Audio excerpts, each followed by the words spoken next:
വെടിനിർത്തൽ നടപ്പാക്കാൻ ഹമാസ് ആദ്യം ആയുധം താഴെ വെക്കണമെന്ന ഇസ്രയേലിന്റെ ആവശ്യം തള്ളിക്കളയുകയാണ് ഹമാസ്. ഇതൊരിക്കലും സ്വീകാര്യമല്ല.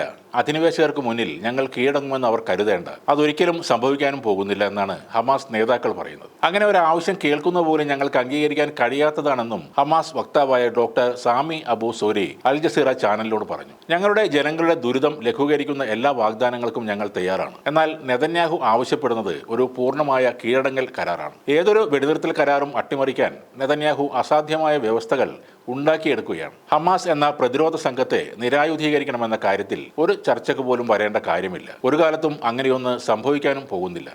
അൽ ജസീറയോടുള്ള പ്രതികരണത്തിൽ ഡോക്ടർ സാമി ഇതാണ് പറഞ്ഞത്. പ്രതിരോധ സേനയുടെ നിലനിൽപ്പ് എന്ന് പറയുന്നത് അധിനിവേശത്തിന്റെ തുടർച്ചയുമായി ബന്ധപ്പെട്ടിരിക്കുന്നു. ഞങ്ങളുടെ ജനങ്ങളെയും ഞങ്ങളുടെ ദേശീയ അവകാശങ്ങളെയും സംരക്ഷിക്കുന്നതിനാണ് ഞങ്ങളുടെ പ്രതിരോധ സംഘമായ ഹമാസ് എപ്പോഴും നിലകൊള്ളുന്നത്. ഇസ്രായേൽ അധിനിവേശകർ യുദ്ധം പൂർണ്ണമായി അവസാനിപ്പിക്കാൻ പ്രതിജ്ഞാബദ്ധമല്ല എന്ന സന്ദേശമാണ് അവരുടെ ഏറ്റവും പുതിയ നിർദ്ദേശത്തിൽ നൽകുന്നത്. അവരുടെ ബന്ദികളുടെ മോചനം മാത്രമാണ് അവർ ആഗ്രഹിക്കുന്നത്. യുദ്ധം അവസാനിപ്പിക്കുന്നതിനും ഗാസ മുനമ്പിൽ നിന്ന് പിൻവാങ്ങുന്നതിനും പകരമായി ജീവിച്ചിരിക്കുന്നതും മരിച്ചതുമായ മുഴുവൻ ബന്ദികളെയും ഒരേ സമയം മോചിപ്പിക്കാൻ ഞങ്ങൾ തയ്യാറാണെന്നും ഗാസയിലെ ജനങ്ങളെ കൊന്നൊടുക്കുന്നതിന് നെതന്യാഹുവിന്റെ പങ്കാളിയാണ് ട്രംപ് എന്നും അദ്ദേഹം പറഞ്ഞു. നെതന്യാഹു സ്വന്തം രാഷ്ട്രീയ താല്പര്യം അനുസരിച്ചാണ് പ്രവർത്തിക്കുന്നത്. അമേരിക്കൻ ഭരണകൂടവുമായി നിലവിൽ നേരിട്ട് ആശയവിനിമയമില്ല.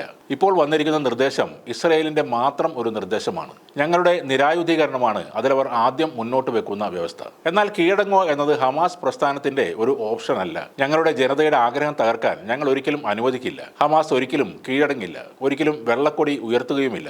അധിനിവേശത്തിനെതിരെ സാധ്യമായ എല്ലാ സമ്മർദ്ദങ്ങളും ഞങ്ങൾ ഉപയോഗിക്കും. ഇതാണ് ഹമാസ് വക്താവ് അൽ ജസീറയ്ക്ക് നൽകിയ പ്രതികരണത്തിൽ വ്യക്തമായി പറയുന്നത്. തിങ്കളാഴ്ചയും ശക്തമായ ആക്രമണമാണ് ഇസ്രയേൽ ഗാസയിൽ നടത്തിയത്. ചുരുങ്ങിയത് 15 പേരെങ്കിലും ഈ ആക്രമണങ്ങളിൽ കൊല്ലപ്പെട്ടിരിക്കാമെന്നാണ് റിപ്പോർട്ട്. ഗാസയിൽ ഇസ്രയേൽ തുടർന്ന ആക്രമണങ്ങളിൽ ഇതുവരെ 50,983 പേർ കൊല്ലപ്പെട്ടുവെന്നാണ് ആരോഗ്യ മന്ത്രാലയം നൽകുന്ന ഔദ്യോഗിക കണക്കുകൾ. 1,16,274 പേർക്ക് പരിക്കേറ്റതായും കണക്കുകൾ പറയുന്നു. അതേസമയം കെട്ടിട അവശിഷ്ടങ്ങൾക്കിടയിൽ കുടുങ്ങിയവരെ മരിച്ചതായി കണക്കാക്കിയാൽ മരണം 61,700ഓളം വരുമെന്ന് ഗവൺമെന്റ് മീഡിയ ഓഫീസ് പറയുന്നു. ഈ അവസ്ഥയിലും ആയുധം താഴെ വെക്കില്ലെന്ന ഉറച്ച നിലപാടിലാണ് ഹമാസ്. തങ്ങളുടെ അവസാനം വരെ പോരാടാൻ തയ്യാറാണെന്ന് തന്നെയാണ് ഇപ്പോൾ ഡോക്ടർ സാമിയും പറയുന്നത്.